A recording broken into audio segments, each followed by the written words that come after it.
The rain had been falling all evening, tapping softly against the window of a small cottage at the edge of Whispering Hill.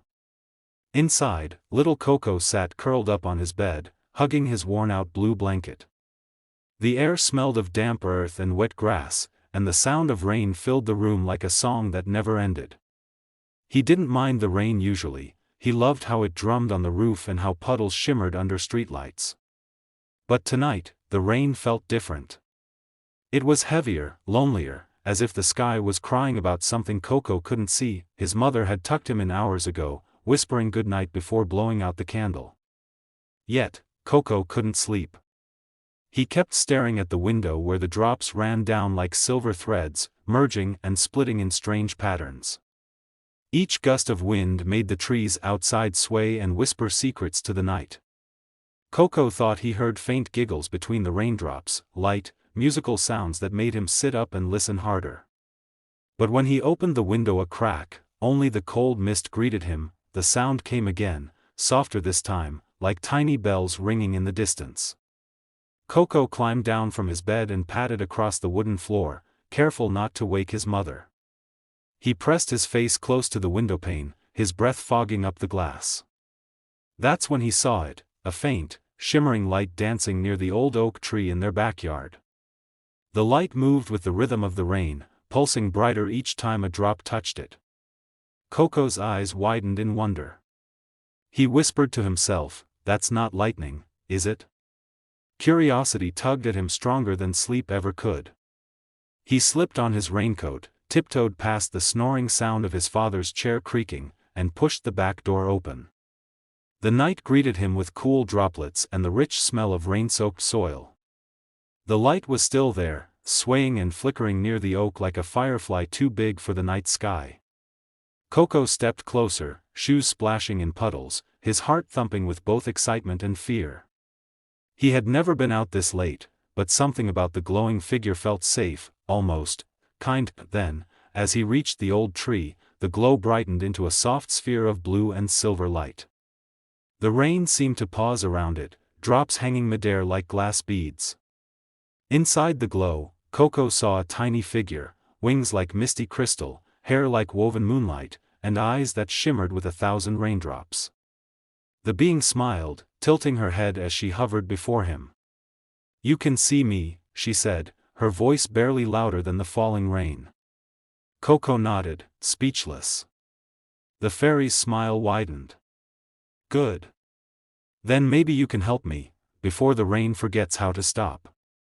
Koko blinked, hardly believing his eyes. The fairy hovered before him, her wings fluttering like soft ripples on water. The glow surrounding her shimmered each time a raindrop touched her shoulder, yet none of them seemed to make her wet.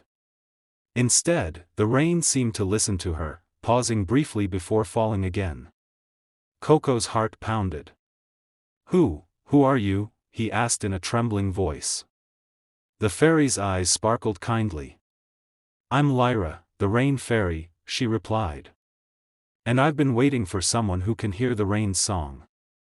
"The rain's song?" Koko repeated, confused. Lyra smiled, drifting closer until her light brushed against his nose like a warm mist. "Every drop has a story, Koko," she explained.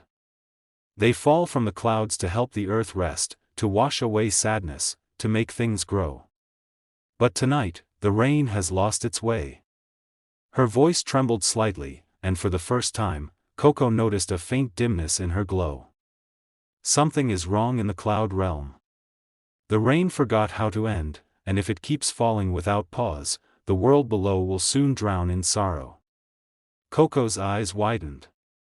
He looked up at the endless dark sky, where thunder rolled far away like a giant sigh. "Can't you fix it?" he asked. Lyra shook her head slowly. "I'm too weak now. The balance between the skies and the earth is broken, and I can't reach the heart of the storm alone." She looked directly into Koko's eyes, her voice softening. "But you can hear the rain. That means you've been chosen to help." Koko stepped back, startled. "Me? But I'm just a boy. I can't even stop a leak in my roof." Lyra giggled faintly, the sound like chimes hidden in the wind. Sometimes, the smallest hearts carry the loudest courage, she said.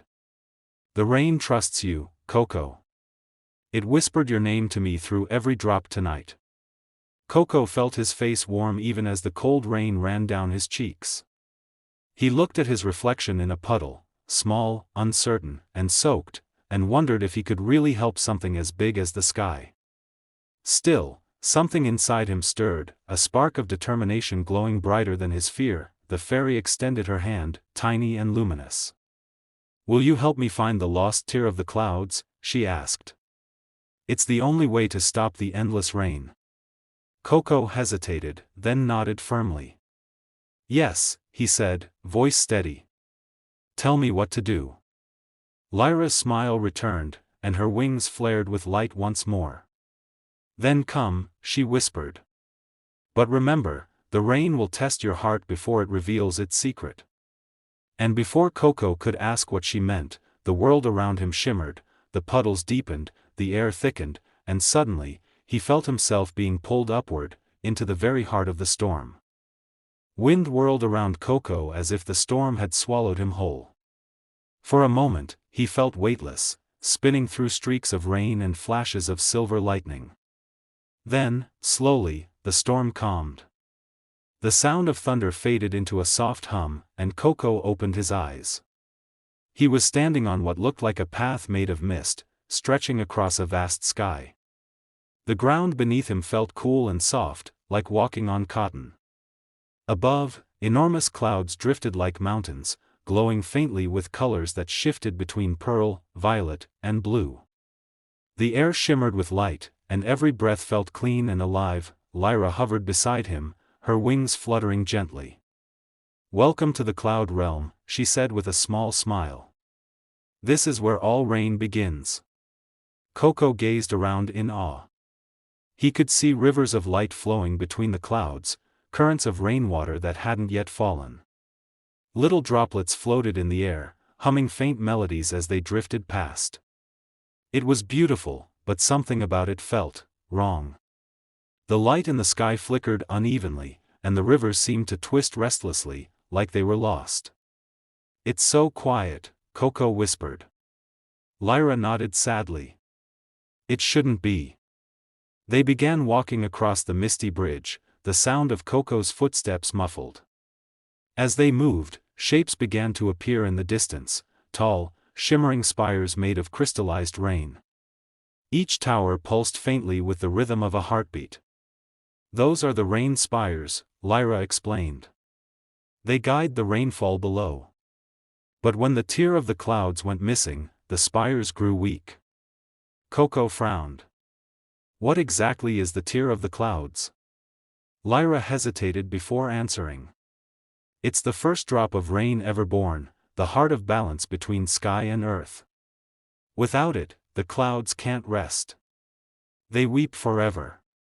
As they neared the spires, a sudden gust of wind tore through the air, knocking Koko off balance. From the edge of the misty path came a deep rumbling sound, low and mournful. Koko turned toward it and saw massive shadowy shapes moving within the clouds, enormous creatures made of vapor and lightning. Their eyes glowed faintly gold.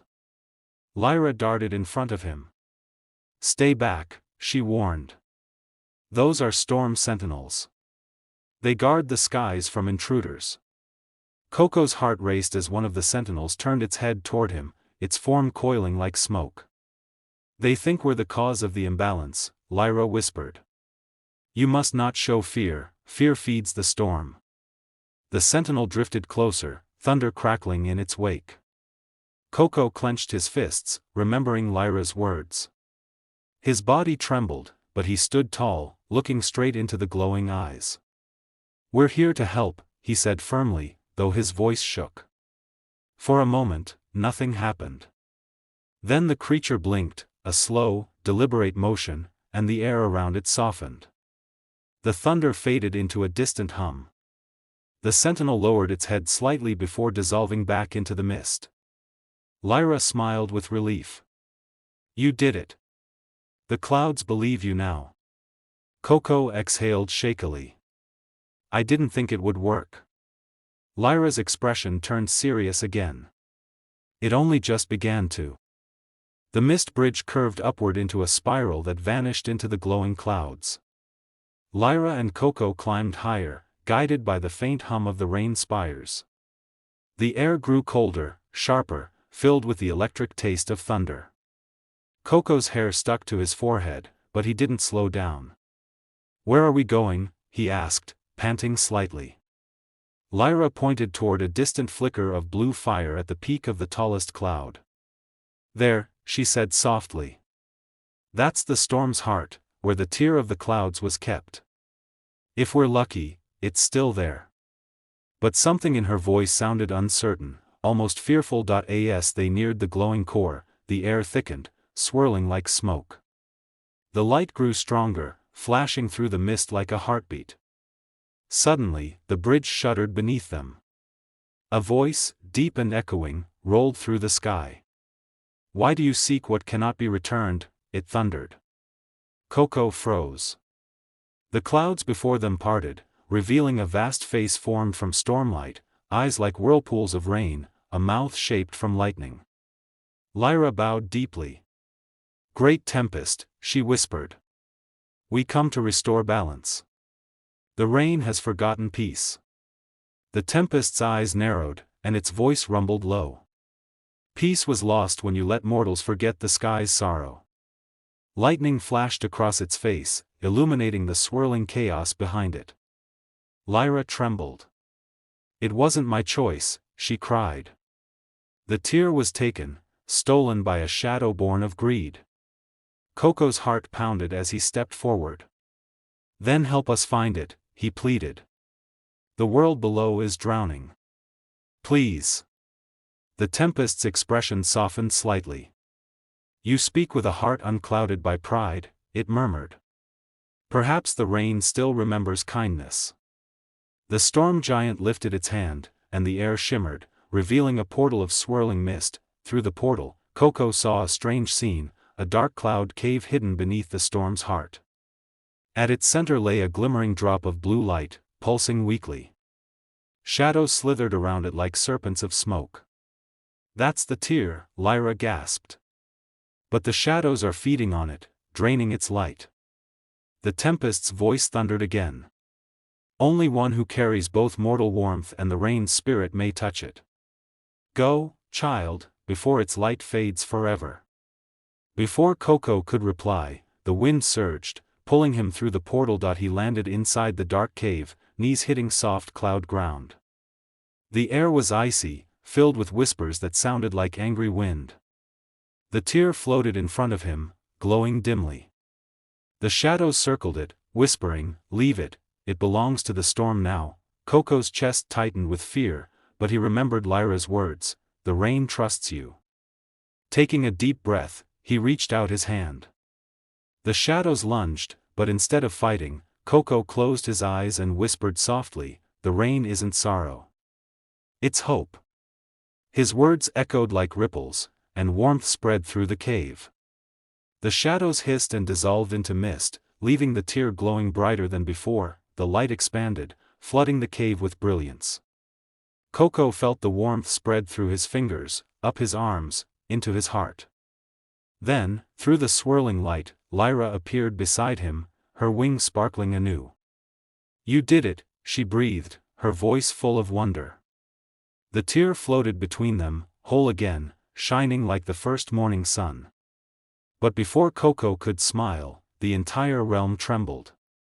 "The balance is returning," Lyra said urgently. "We must go, now." She grabbed his hand, and together they rose into the storm, racing toward the fading portal as lightning flashed in every direction. Koko and Lyra soared upward through the swirling tunnel of light, clutching the glowing tear between them. The storm roared like a living creature around them, waves of lightning bursting across the sky. Yet through it all, Koko felt no fear, only calm, like the steady rhythm of falling rain. The tear pulsed with warmth in his hands, growing brighter with each beat of his heart. When they broke through the last veil of cloud, the light exploded outward, spreading in ripples across the heavens. The thunder softened, the winds quieted, and for the first time in what felt like forever, the rain began to ease. Lyra hovered beside him, her eyes shining with gratitude. "You've done it," she whispered. "The tear remembers its song." As she spoke, faint notes filled the air, a melody both joyful and sad, as if the sky itself were singing. The clouds glowed from within, painting the world below in soft hues of gold and silver. Koko watched in wonder as the rivers of light that had twisted in pain now flowed smoothly once again. "So it's over?" he asked quietly. Lyra nodded. "Yes. The rain can finally rest." Her wings flickered, scattering droplets of light. "You've given the sky back its peace." The world around them shimmered. The clouds began to dissolve, revealing the dark night sky above the earth. Koko could see his village below, tiny rooftops glistening from the last drops of rain, smoke curling gently from chimneys, puddles reflecting the moonlight. "It's beautiful," he whispered. Lyra smiled softly. "You brought beauty back to it." She placed her hand over his heart. "The tear's warmth is inside you now, Koko. Whenever the rain falls, it will remember your kindness." The air trembled gently as she spoke, and Koko felt a bittersweet pang. "Will I see you again?" he asked. Lyra's expression softened. "Whenever you listen to the rain, I'll be there." A soft gust of wind swept through them, and Koko felt the pull of gravity once more. The clouds faded, the sky dimmed, and the world below grew larger. He drifted down gently, like a falling leaf, until his feet touched the wet grass beside the old oak tree. The storm had gone. Only the quiet patter of leftover raindrops echoed around him. The fairy's light shimmered one last time in the puddle at his feet, a tiny reflection of her smile, before fading into the night. Koko looked up at the stars, feeling the warmth of the tear still glowing faintly in his chest. For the first time, the silence after the rain felt alive. When morning came, the village awoke to sunshine breaking through silver clouds. Birds sang again, and the earth smelled fresh and new. Koko's mother found him asleep under the oak, his raincoat damp but his face peaceful. She carried him inside, whispering softly, "You must have dreamed of the rain." Koko stirred, a faint smile forming on his lips. In his dream, or perhaps, not a dream at all, he heard Lyra's voice once more, gentle as the morning dew. "Thank you, Koko, for teaching the rain how to rest."